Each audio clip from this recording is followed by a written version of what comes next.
We are the champions. At least temporarily. Don't get too excited. But a judge in the Common Pleas Court has ruled that the city of Pittsburgh must release the information regarding the Amazon bid. But don't worry, Bill Peduto isn't going to roll down and die that easy.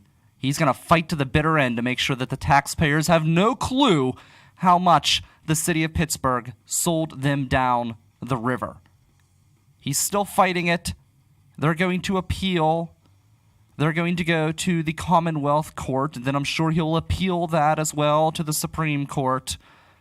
Let's just hope that the judicial system continues to err on the side of freedom of information. This whole thing started with a freedom of information request from WTAE Pittsburgh, wanting to release the information of the top secret spooky Amazon deal. It is like a Halloween horror story. The idea that a company, and you know, a company that's worth over $1 trillion will be moving into Pittsburgh, but they're going to be too poor to pay taxes, as you know.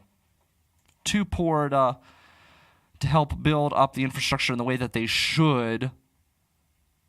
You know that they're going to get everything handed to them and then some if they move here. But the reports are that they're not going to move here. The reports are they're going to be moving to Washington, D.C. God, I hope so. Dear God, please do not move to Pittsburgh. So it's the second judge now that has ruled that Bill Peduto, the city of Pittsburgh, the mayor's office, is in the wrong dealing with the Amazon situation. Just let the people know. We have a right to know. This is the mayor who ran, if you remember, on transparency. Ran on transparency, except when it comes to sweetheart deals to his corporate friends. Bill Peduto is practically a Republican. Everyone in this city acts like he's this big progressive hero. He hasn't met a big business that he didn't like. So let's hope it continues to go in our favor. Lots on River Talk today. I'm Brian Crawford. Lots here on the River's Edge. Pittsburgh's voice for local music, riversedgepgh.com. We are 2 days out from Election Day. And my goodness, things are getting interesting. The other day I was sitting at home, sitting on my bed. I wake up, I look at my phone, and I have a text message with a YouTube link accusing the candidate for my State House district, Sara Innamorato, of calling her constituents racists. It was on the Drinking Partners podcast, which is a podcast we're friendly with. They're with the Epicast Network. They actually started up, I believe they started up there around the same time, just before I started my program here with the River's Edge. So I ended up listening to the full podcast before I came on to talk. And the text message says that she calls her constituents a racist, and it has a link to a YouTube video which shows some pictures of her and takes clips from the Epicast podcast Drinking Partners to support their case. I listened to the podcast. She did say it. You can't deny it. You listen to it. She, in the podcast, did claim that her district is made up of racists. I don't believe that she meant the entire district. Just based on the conversation, if you listen to the entire conversation, I feel it was a pretty poor choice in words. But because of those words, there is a group of constituents here in this district who are trying to push for a write-in campaign for Representative Dom Costa, the incumbent who lost to Sara Innamorato in the primaries. So my question for you, do you think this write-in campaign could be successful? Are you upset by the comments that Sara Innamorato made on the Drinking Partners podcast? You can message the show, 412-407-2PGH. That's 412-407-2744. You can hit me up on Twitter at RiverTalkPGH. And, of course, we have the Facebook Live feed available as well. I did see our friend Dom Costa is in the Facebook Live feed watching the video, so if you have any comments, we would love to hear a statement from you. I'd also like to hear a statement from Sarah. I reached out to both of them. I haven't heard anything back from either person, anything officially, so we're looking for that information as well. We have a big guest today on the show as well. Two big guests, actually. We have Representative Conor Lamb, and it's kind of a crazy situation. He's an incumbent. Keith Rothfuss is an incumbent. They're going head-to-head in the newly formed, and I say newly formed because everything's been changed around due to a court order, the newly formed 17th U.S. Congressional District here in Pennsylvania. They're going to be going head-to-head. It is a brand new district, newly designed. Is that me?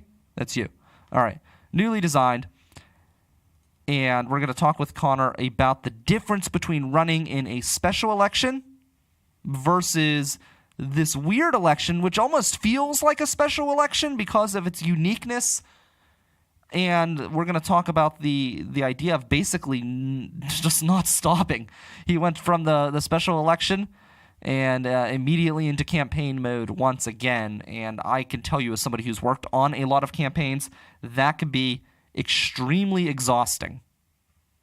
We also have a giveaway for you, $10 to half-priced books right up the road in Ross Township, which is actually in the district of Conor Lamb. Half-price books. So being that it's in Conor's district, if you can, let me think. If you can tell me how Conor Lamb deals with his shoe situation. You have to listen to the interview to hear about Conor Lamb's shoe situation. If you can tell me in the chat room how Conor deals with his shoe situation, you can win $10 to half-priced books right here in the North Hills. Again, 412-4072-PGH. That's 412-407-2744. That's the number you can text us at that line. We're going to have Jesse Irwin as well. He's a comic who, as a child, grew up going to the Tree of Life Synagogue. He has people he knows there that he is close to. He's going to talk about his life experiences, about what went through his mind when he heard that 11 people were unfortunately killed at the synagogue, others injured. He's going to talk about what went through his mind during the incident, what has gone through his mind afterwards. He's going to be calling in from the phone because he is actually out of the state, even though he is from here. So we're going to talk to him. Lots of good stuff on today's program. Really, really good stuff. Remember, half-price books. How does Conor Lamb deal with his shoe situation? And I'm going to hear your thoughts on the text message that was sent out on behalf. I don't believe it was sent out by Dom Costa's campaign, but it was sent out on behalf of the campaign to force a write-in on Tuesday's election. Do you think it'll work? And you might be surprised. Everyone's saying, oh, there's no chance. He'll never get in with a write-in. There's no way. Well, it's happened before, and not just on the local council level. Our current candidate for governor, Scott Wagner, who is representing the Republican Party, Scott made it into the Senate through a write-in campaign, which is a much, much bigger surface area, a much bigger population area than a House district. So it's not like it hasn't happened before. Do you think it could happen here? Let us know. You can message us on the Facebook Live page as well, 412-407-2PGH. Want to hear your thoughts on all of that and more. Of course, we have the weird news for you. That'll come up right after the interview, which is right now, my interview with Conor Lamb, which we recorded earlier this morning, right here on River Talk. This is the River's Edge Radio Network. My next guest is an incumbent congressman in the 18th District, running for Congress in the 17th District against the incumbent of the 12th District, Rothfuss, who has a weird name. I couldn't vote in his race in the 18th District, though I would have if I was living in my hometown of Irwin, but I can vote in his current race in my current town of Millvale, but I wouldn't be able to if I still lived out in Irwin. Yeah, I'm confused too. To help clear things up, welcome the man I just tried to explain, Congressman Conor Lamb. Congressman, welcome to the River's Edge Radio Network. Thanks for having me here, Brian. Yeah, it's kind of confusing, isn't it? This election where you have two incumbents going against each other in a new district due to redistricting. It is unusual. It usually happens in years ending in two because they redraw the lines every 10 years after the census, and then in that first election. So this would happen like last in 2012. So what's really unusual is just that it's happening this year instead of in 2022. And you, between the special election, which wasn't long ago, and your new race here in the 17th district, how many pairs of shoes have you purchased? I imagine you've worn through quite a few knocking on doors. Yeah, that's true. I'm sort of stubborn with shoes that I like, so I've replaced a couple of soles and kept the same shoes. But we've been in a lot of different weather conditions. So I still have my boots that I went through basic training with in the Marines, and I wear those a lot because they're pretty much indestructible. Well, I think that says a lot to your dedication, right?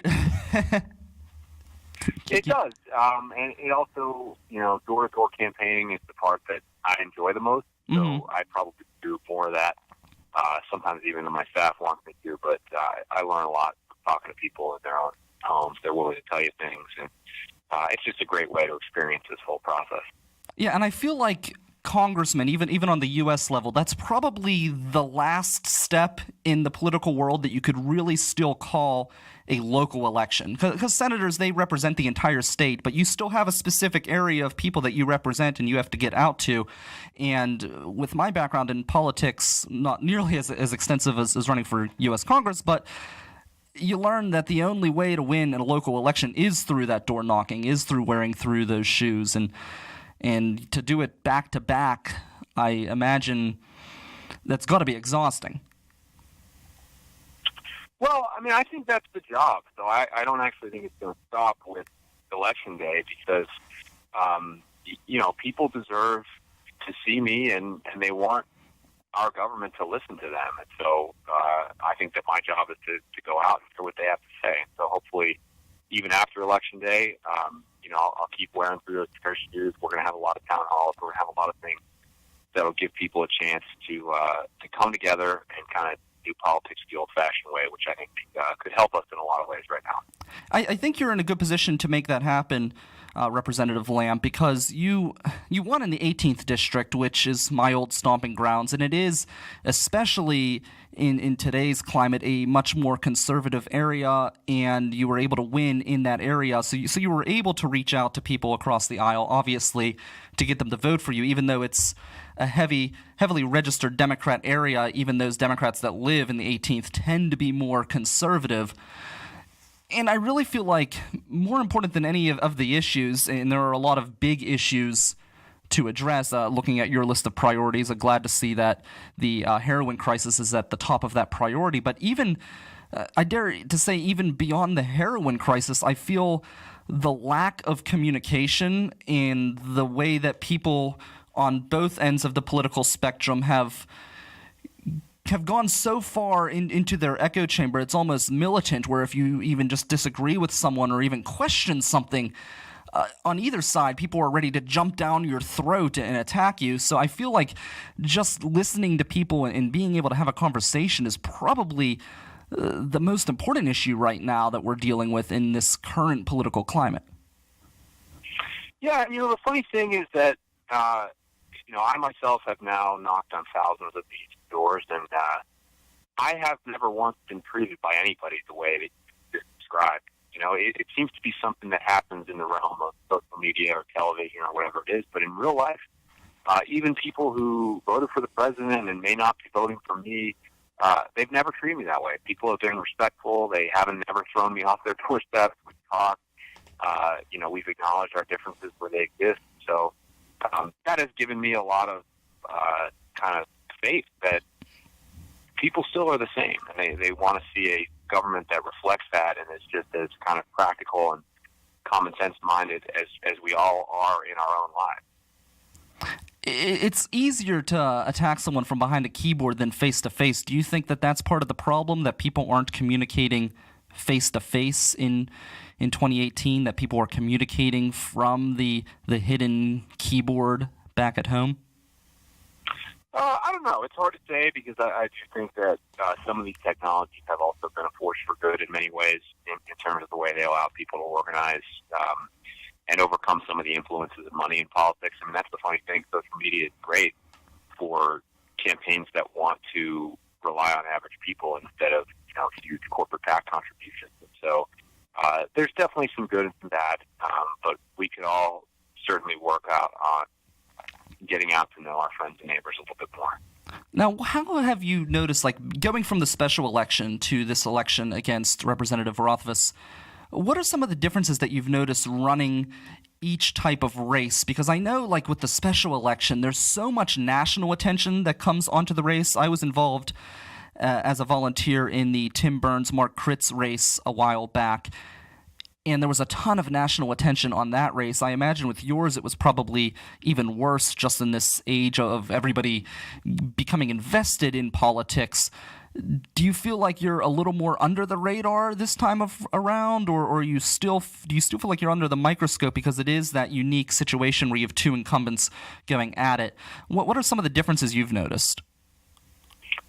I do think there's a little bit less national attention this time, just because there's so many other races. But to be honest, it doesn't affect what I do very much day to day. I mean, my task of getting out to all these places all around the district is the same, whether there's a pool of reporters following us or not. Yeah, I understand. Yeah, you got to take it the same way because that is the way to win. But I imagine, is it less exhausting or is it still as exhausting in this race because you do have a little bit less attention focused on you, especially with everyone else? It's really the same. The reporters don't vote. They're not the ones who I'm talking to or using up my energy on. So it's the exact same. Here with Conor Lamb, representative who is running again for Congress in the new 17th Congressional District against Keith Rothfuss. And I do want to talk a little bit about some of the priorities here that you have listed on your website. The heroin crisis, I'm glad to see that that's at the top of your list. That's really just a crazy situation. And I'm curious to hear what you have planned. Like, what are some of the ideas that you have on handling the heroin crisis? Because I feel like there's so many different elements to this disaster, and very few people seem to want to attack all angles. You've got the president who wants to stop drugs from the border. You have very few people are talking about doctors and prescriptions in hospitals. What are some of the plans that you have to try to tackle this situation? Well, you're exactly right that we have to attack it from every angle that there is, and that there are many of them. I will say that, just last week the president signed a huge, comprehensive opioids package that was passed through both houses of Congress, had Democratic and Republican support, and it actually does approach it from all sides. It takes a law enforcement approach, it takes a public health approach, and so it's a true bipartisan success story in a year where we could definitely use one of those, and it hasn't gotten the attention that I hoped it would. But the basic approach summed up in there is that we really, really need to expand treatment options for people. And it takes, right now, someone is lucky if they can get into a 20 or 30-day residential rehab and detoxification program. Any expert will tell you that it takes at least 90 days. People need to be able to go and stay somewhere safe with treatment for at least 90 days. And then afterward, you need medical treatment and psychological treatment, sometimes for years. This is one of the worst addictions our society has ever known. What the opioid molecule can do to the brain is a monster. And so our commitment is going to have to be long and very strong. I mean, this is going to be an expensive and slow battle to fight, but we can do it. So I think where there is a difference between the two parties is that the Democratic Party really recognizes how important these insurance programs are for people who are trying to save their own lives, because if someone needs 2 years of treatment after they've gone through rehab, they need there are medications, for example, that help the brain readjust, that help reduce the cravings for opioids. The Medicaid program is how most of these people are going to get insurance. a lot of them are down and out, and they don't have a lot of money. They might not have a job. So Medicaid can save people's lives in this thing, and that's where I think you've seen a split between the parties, and why I think we still have so much more work to do. What about the methadone clinics? Do you feel that they are they part of the equation? I feel like in Pennsylvania we're a little too dependent on methadone clinics as a way to get people off of heroin, and sometimes it almost subsidizes one abuse for another. Well, the people who are real experts in this will tell you that just like any other tool, these medications can be used well in the right hands and poorly in the wrong hands. And so I don't tend to hear as much about methadone as a great treatment anymore as some of the newer drugs like buprenorphine, which is just kind of a newer version of the similar concept that it's a little harder to abuse, and it's been a little more successful in helping people's brains readjust. But the scientific evidence and basis for giving people medication as they're going through rehab is very, very strong. And so when people try to say that it's one addiction for another, that's really not true as long as the practitioner knows what they're doing. And again, the person is able to have consistent and steady treatment that they can rely on. Now, you mentioned healthcare and the importance of healthcare in the recovery process dealing with opioid addictions. Where do you stand on healthcare? We're in a situation right now where it is not affordable for a lot of people. The Affordable Care Act was an attempt to try to remedy that. Would you be in favor of bolstering that, bringing back the requirement to buy in, or are you more in favor of a single payer system? What would you do to try to mend the healthcare system and make it more affordable for the average person? I'm in favor of improving the Affordable Care Act, and you're right that premiums went up too much in the years after the Affordable Care Act. It got too expensive. We started to see those level off a little bit, and I think we can get them back down again in a couple of key ways.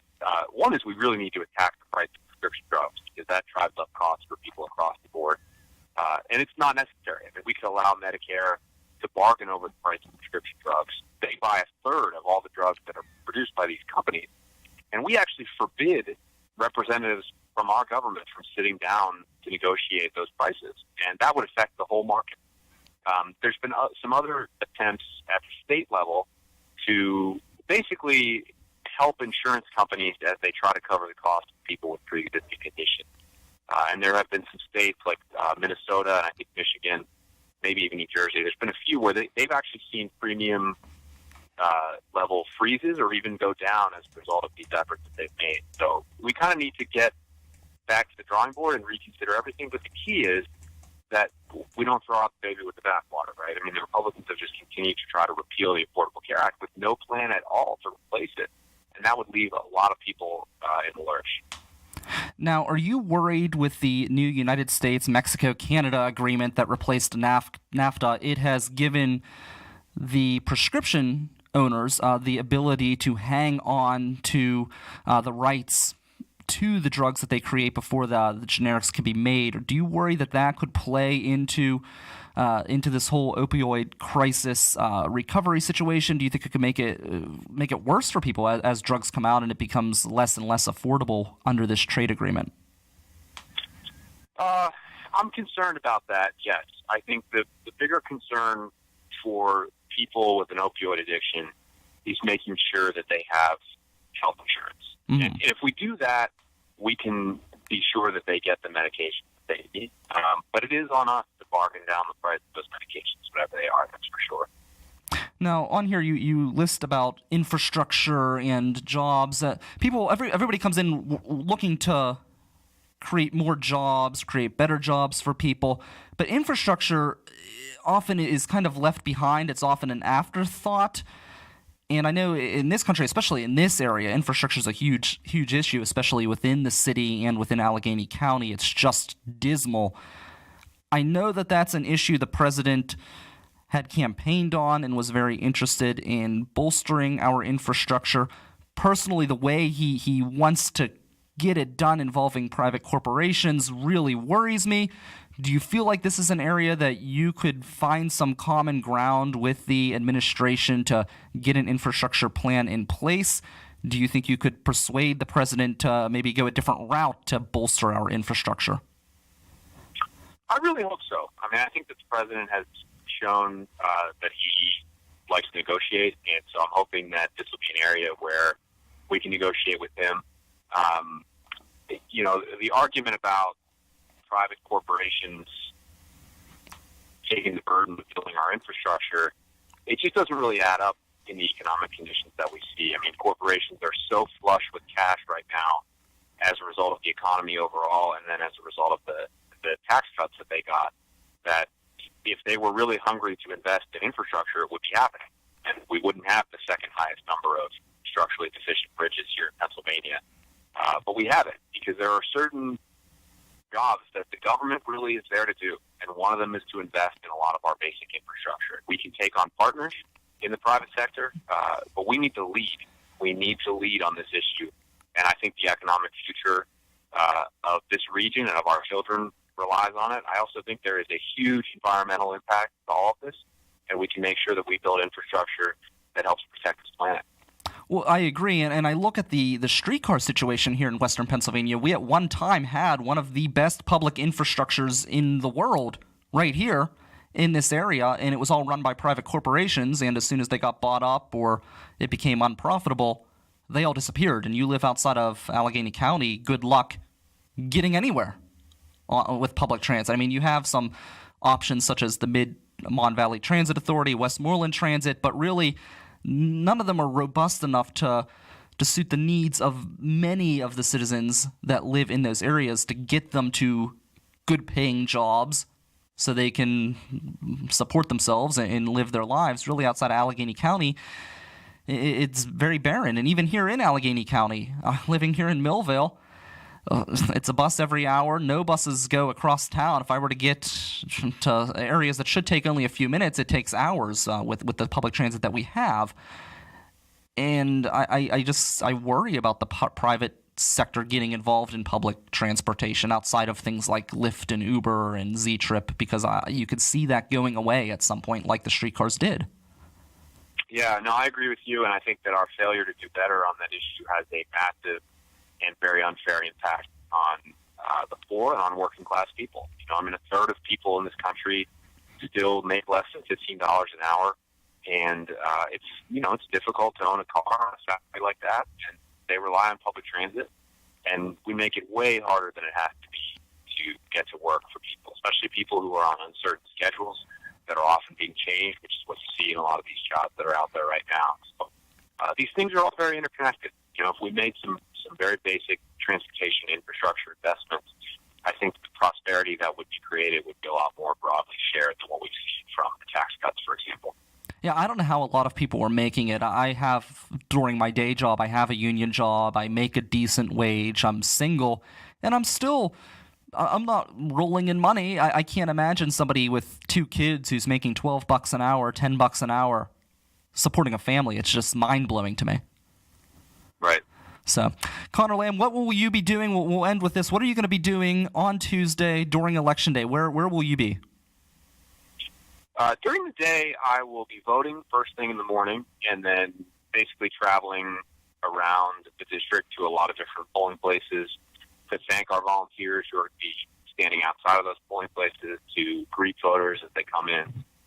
And then we will finish our day at a hotel kind of near Cranberry. It seemed like a part of the district that was easy for a lot of people to get to, and we're going to have a party. Very cool. Very fun. We'll be covering this election and many more that night. Coverage starts 8 p.m. right here, riversedgepgh.com/live. That's Conor Lamb running in the 17th District, the newly formed or newly reconfigured 17th District. I'm Brian Crawford. This is River Talk. This is the River's Edge Radio Network.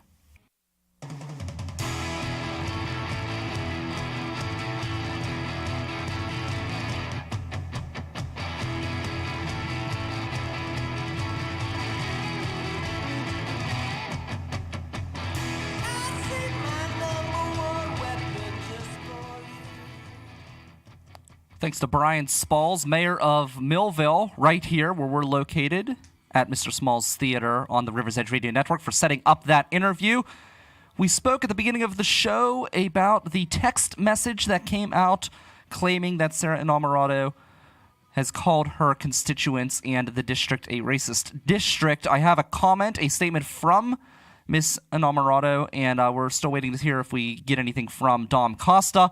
But she basically said what I kind of thought at the beginning of the show. She says, it is taken out of context.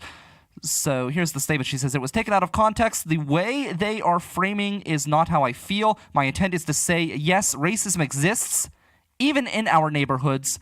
I've seen it with my own eyes, and I've heard terrible stories from friends and neighbors. Poor white folks are being exploited on all sides. They are told by the right that the problem is the other poor folks. Then just tossed away by liberals for expressing that resentment. My role is to represent everyone, to have these tough conversations while working on passing policies and a people-centered budget that will create an economy that allows us all, let's see, just jumped here. It's because Sarah's messaging me, actually. All right. My role is to represent everyone and to have these tough conversations while working on passing policies and people-centered budget that will create an economy that will allow us all to live a life with dignity. They will help us work together and change the system that's keeping us from upward mobility. She also says that since the beginning of the campaign, I talked about growing up in this district, talked about my father's addiction and how it led to an insecure life with my mom and sister. I've spoke out of the kindness of my neighbors to put a roof over my head and offer up meals. With their help, I was able to lift myself up, put myself through school, and this campaign is being funded by the campaign she's talking about to discredit her or cast shade on her, as the kids would say, is being funded by right-wing groups that are afraid of our policy agenda and not willing to offer up their own solutions for widening inequality, our healthcare crisis, and crumbling infrastructure. We just talked about the infrastructure with Conor Lamb. Again, if you listen to the interview, don't forget you have a chance to win this $10 gift card for half-priced books. We're going to get into the weird news here. We've got Jesse Irwin, speaking of racism, who is somebody who went to the Tree of Life Synagogue, which was a victim of racism. So we're going to talk with him in just a few minutes. We do have the weird news. The first one comes from Russia, where a man committed a terrible act of terror. Not as terrible as unfortunately what happened here in Pittsburgh, but a terrible act of terror. He was teaching yoga in Russia and has been arrested on terroristic charges, claiming that it is drawing back to a radical religion. He says that he never mentioned religion at all in his yoga classes, but he's being held. He is arrested. Second story, we're going to run through these real quick because we have a lot to talk about still with Jesse Irwin, and we're going to continue to get your thoughts on the text message. One thing I will say about the text message, this is just a personal opinion, not a fan of being texted political advertisements. It's bad enough that you have to see it on TV. It's bad enough that you get calls from people to go out to vote. But my God, now my text messages have been compromised. The text messages have been compromised. This is awful. A Florida woman is trying to compete with Haunted Hoochie. A Florida woman is now under fire because she has a Holocaust-themed display in her yard for Halloween. So, like Haunted Hoochie, she's under fire, and people are pissed, understandably so. We've got Jesse Irwin on in a little bit. We're going to talk about what happened here in Pittsburgh, the tragedy, and we're going to continue that story with somebody who has personal ties to the synagogue. Third story today also comes out of Florida, and this is a story that is close to my heart. It is first off, it's crazy stock prices. We're all talking about the economy in the midterm elections. That's the one thing that Trump is pounding his chest on, is that the economy is doing well. Well, Target's shares are actually on the decline, and that's because of bomb threats. A man is sentenced to 40 years for plotting to bomb Target stores, causing the stock price to go down. So one man single-handedly is trying to thwart the economic rise of the United States through bomb threats. And the reason why I say this one's close to home, I used to work for Target. And I actually was in a bomb threat situation. It was the weirdest thing. So I worked at Target at the time, and there was a call that came through. All these bigwigs came down from corporate. I believe their corporate offices are in Michigan. I think so. Anyways, the bigwigs are there from corporate, and they're there to talk, to test our safety policies, how things are working in the store, what our policies are, how we handle situations, things like that. Well, this lady at the fitting room gets a phone call. She answers the phone, says, well, welcome to Target, whatever they say. And the person on the other line had a bomb threat. He said that there was a bomb in the Target store. So the lady is thinking that it's these bigwigs from corporate calling to test the store. So she's very calm, and she handles the situation right. She gets the person on the line with security. And then all of a sudden, it goes over the PA system, which the PA at Target is only used once a day to say that the store is closing. They don't do PA announcements, and they do not do PA communication. They do everything through a walkie-talkie. So it goes over the announcement that you have to evacuate the store, and we did. I was there in the store as an associate trying to usher the customers, or they call them guests at Target, out of the door and out of the store. And it took a little while. We got everybody out of the store. I mean, it went pretty quickly. And then we had to evacuate ourselves, and we had to go to a certain point in the parking lot where we would stand there. And nobody could leave. Even the people who were done for the day, they had to stay there on the clock because of the bomb threat. So the police go in, and they bring in the dog-sniffing dogs to smell around Target. And they did apprehend somebody who was there at the store. It was somebody, and this is crazy, somebody who went in there to shoplift at Target ended up getting terroristic charges because security was on to him and her. It was a couple.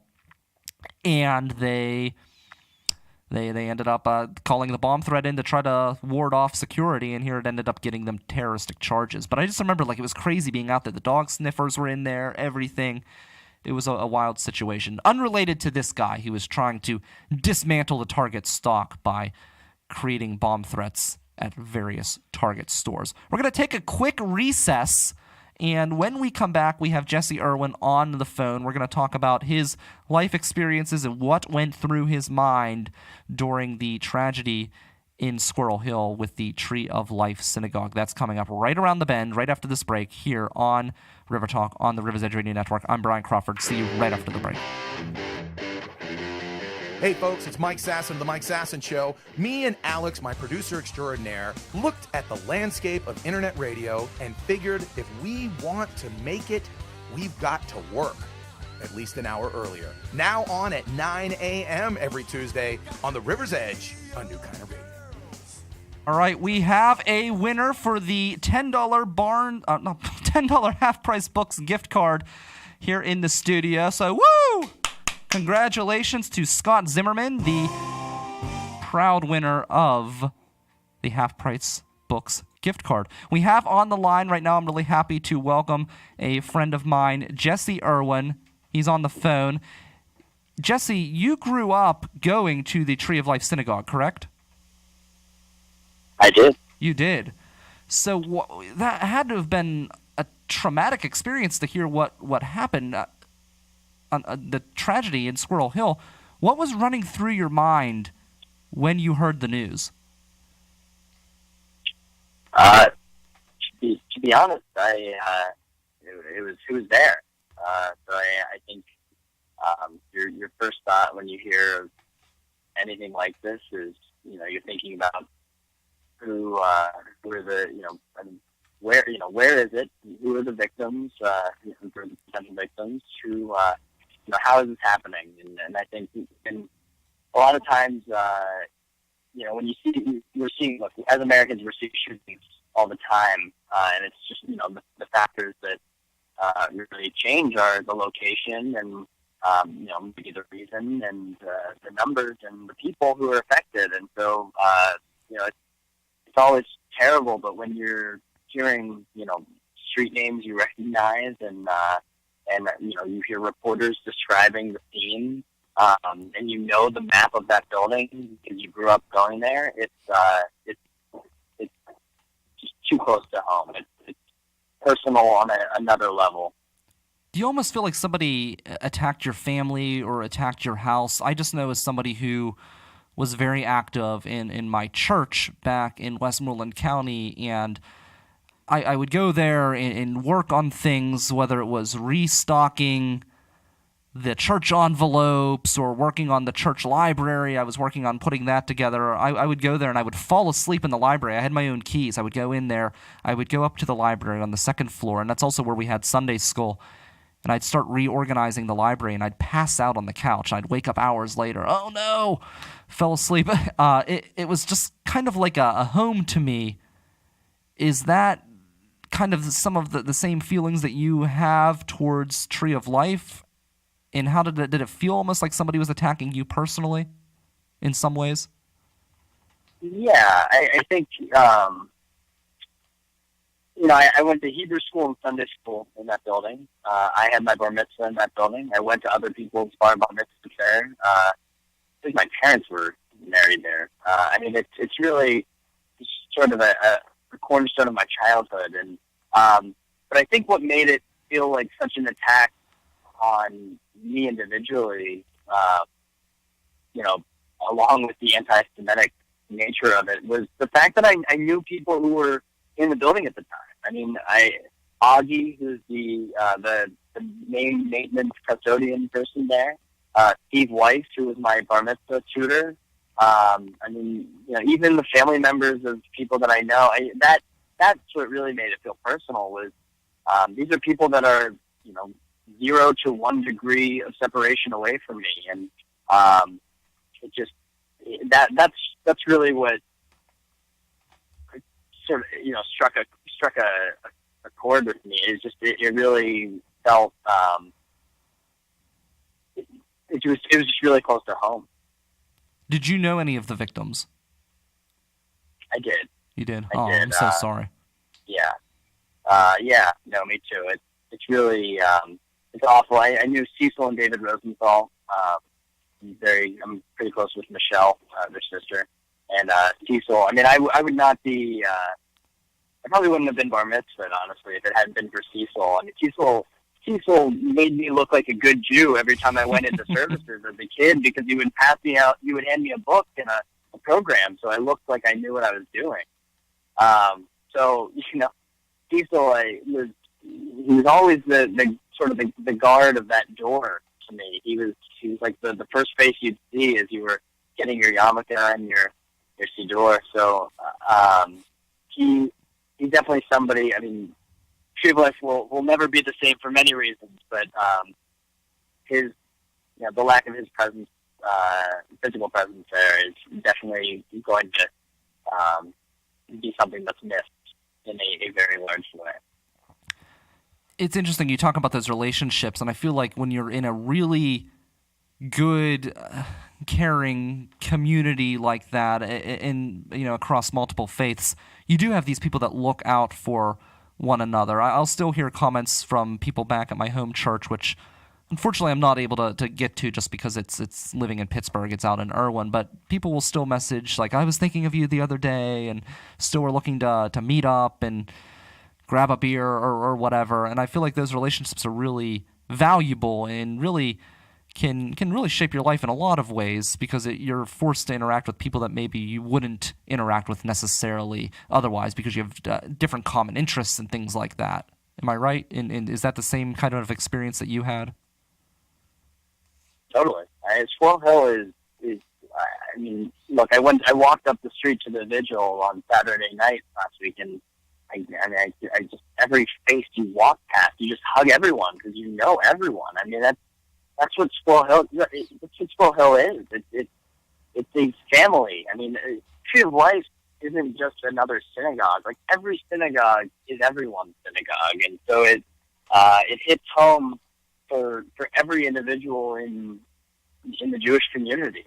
And I think that's what makes it feel like, just even worse is I mean, home is the safest place in the world, and whether you're, a yoga instructor in your yoga studio, or you're an artist in your art studio, or you're, you're gay and you have your LGBT, community. It's like the GLCC, right? Or you have, if you're in. I mean, it doesn't matter. You have your community. You have your home base, and for your safe space to be violated is the ultimate crime, and especially when it has to do with who you are and what you believe in. It's a real shock to everyone, and so I think that's a lot of what made it so personal is that people look at Squirrel Hill as like this. I mean, it's the perfect place to live. So for the Squirrel Hill name to now be known by so many people because of for this. I mean, we're not going to be defined by this, and that's the idea of being defined by this. For those who have grown up in and around it, is I think is part of what's so horrible and devastating. Well, I will say, as somebody who never lived in Squirrel Hill, I've never lived in that particular community. What I have seen personally from the aftermath of this tragedy is I have seen that great community and that place that you want to live, seeing people come together and work together and try to stand with one another in the face of this tragedy. So I really feel like what you view of Squirrel Hill is coming out in the aftermath of this shooting, and I do feel that a lot of people will remember Squirrel Hill for that at the end of the day. Yeah, totally. I was talking about this with my girlfriend. The idea that all of us our immediate thought is, okay, how can we help, right? I mean, anti-Semitism and gun violence are such there's such big social issues that it's hard to just tackle with one single thing. So everyone's asking themselves, both Jews and non-Jews, what can I provide? What can I do? And I think what it's sort of come around to is, look, like, we want to be as helpful as a first responder or as a psychiatrist, but the reality of the situation is, we can be those people in different capacities, right? If we might not be a psychiatrist for a living, but we have people in our lives we love that we can check in on, that we can say, hey, how have you been? Hey, how's this going? If we're seeing struggles in people's lives, or we feel like there's something that they need to talk about, like our main thing is to be helpful with that. And same with first responders. I mean, technically, when something like this happens, the people who are there can be the first responders to some degree, right? Learning CPR and how to tie tourniquet. These are things that, first responders are the superheroes, the closest thing we have to a superhero in our world. But, some of these, superhero skills, I mean, we can learn these on our own and do our best to try to just make the world a safer place, or make the people around us feel safe. Because, I mean, the only thing that's as empowering, knowing you feel safe, is knowing that you actually feel safe. And I think that's really important. What are your thoughts of the reaction from the community, specifically the Muslim community? It gave me a lot of hope in the aftermath of the Tree of Life shooting, because of the way that even the Muslim community came out and they raised so much money to help the synagogue. And I'm thinking of other parts of the world where there's this conflict that exists between the Islamic community and the Jewish community. And to see here in Pittsburgh the Islamic community come out, or the Muslim community come out and really try to be a brethren and stand with the Jewish community after this tragedy. It gave me a lot of hope for the future of humanity, to be honest. Yeah, so, sorry, what is the question exactly? Did it give you hope seeing the Muslim community come out so strongly to try to help raise money for funeral costs, for remodeling of the synagogue and things like that? Oh my gosh, entirely. I'm sorry about that. I was paying a toll. That's fine. I'm on my way back from Toronto right now, so bear with me. No, I think absolutely. It gives me, I mean, what Wasi Muhammad and, the Islamic Institute and people who are involved with that, those programs, what it does is it really just helps you feel like you are, you're loved. And, we don't feel alone. And I mean, that's really what this comes down to is, seeing, just making people, realize that they're not alone and that we're all trying to work toward a better society. I mean, I think a lot of the reason that, some of these people with these horrible,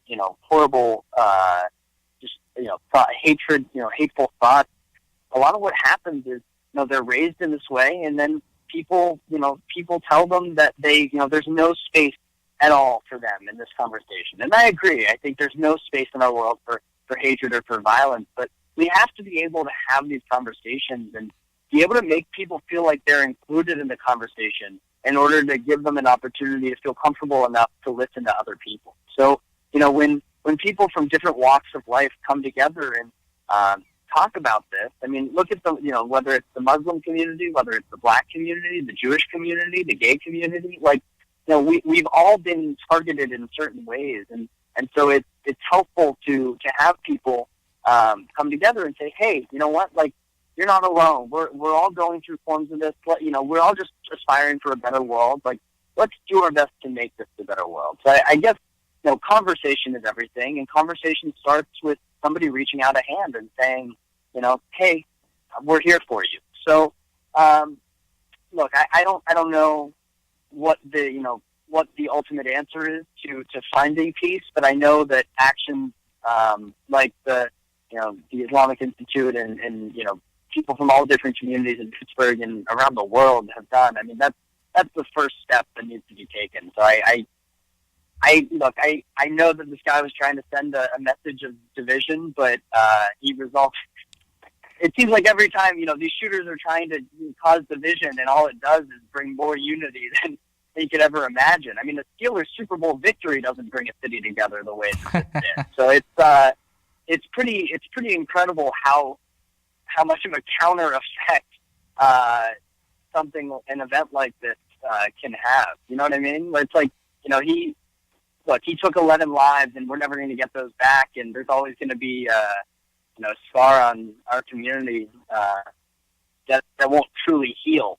But I know that what this has done for Squirrel Hill and the pride of Squirrel Hill is, I mean, it's unbelievable, Ryan. It's really another level of support that only something like this can really bring, unfortunately.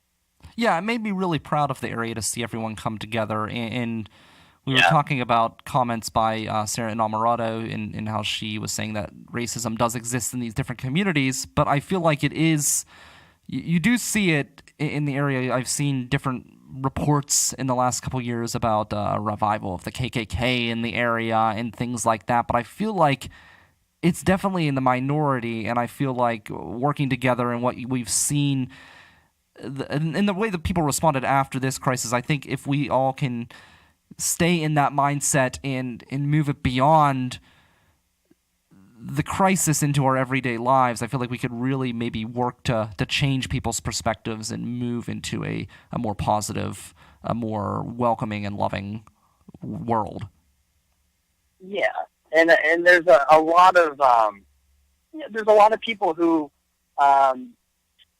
I mean, look, you can look at Trump if you want to look at Trump, and people, whether you claim that Trump is the reason something like this happens or not, directly, indirectly, whatever. I think we really need to look at what's ultimately the most important thing for our politicians, for our government to have. Is it yes, it's great to have a politician or a legislator with great financial things that are just financially sound, or great opinions about how our economy can work. But if everybody's not being treated fairly or equally, and we don't feel like people have a fighting chance, well, we need to step back and think about that. So there's a lot of reevaluating that I think people need to do, and think it's also like, recognizing that conversation is what,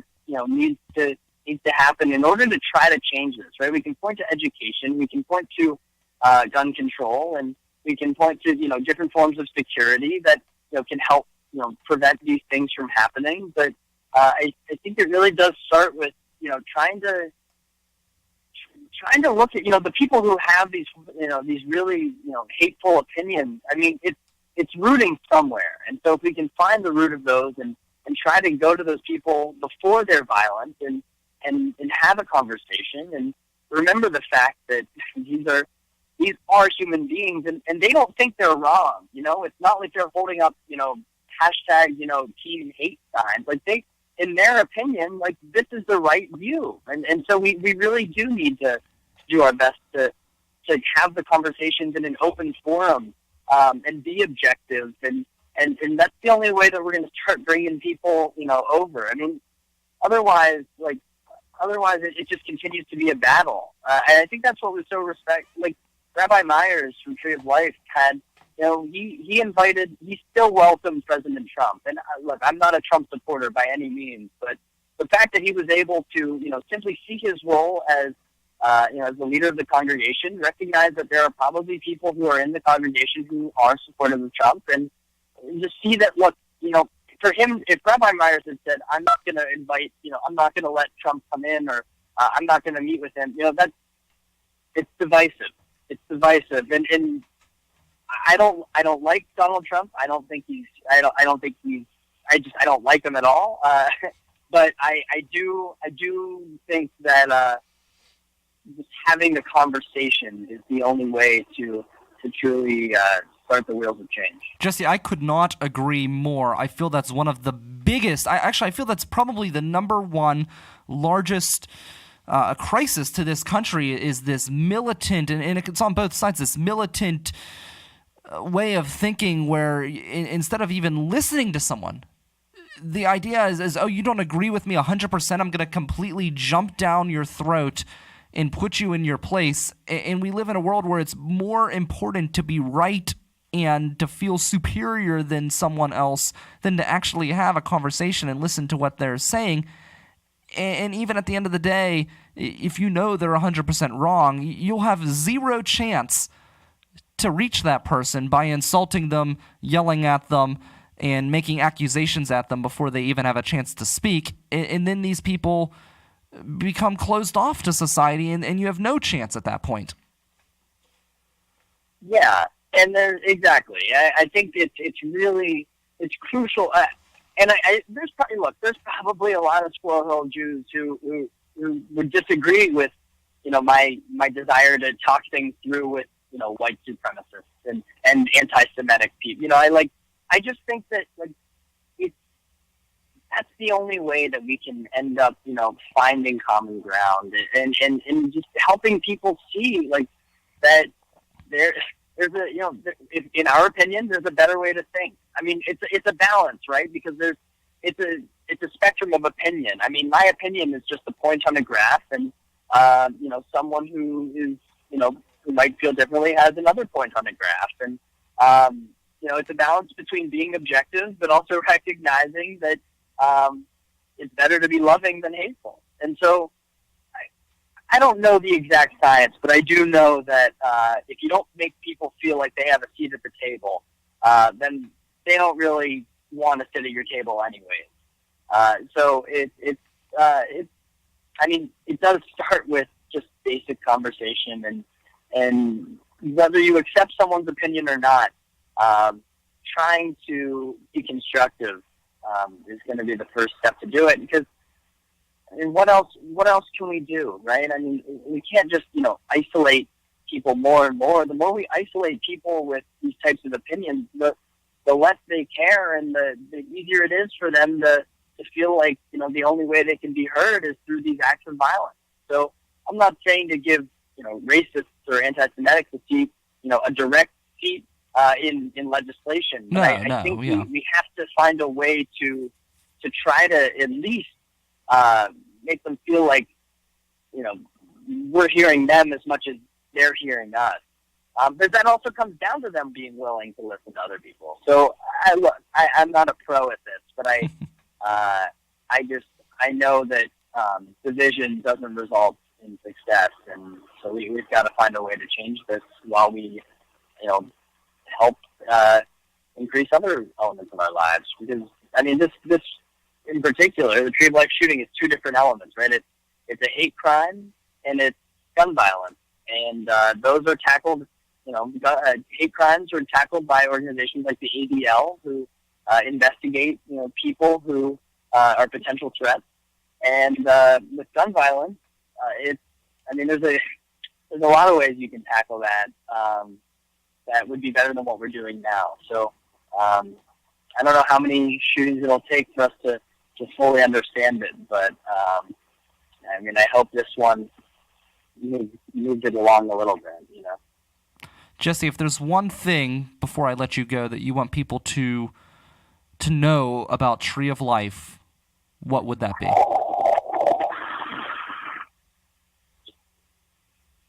There's one thing I want people to know about Tree of Life. It's that it taught me to just accept everyone for their differences.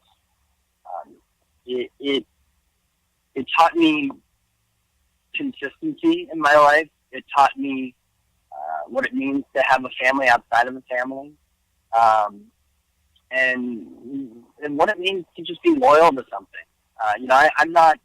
I'm not a very observant Jew, but to follow through with something, to see closure on my bar mitzvah. I mean, that was something that was huge in my life, where I studied and I made it happen, and that was a really important moment in my life. And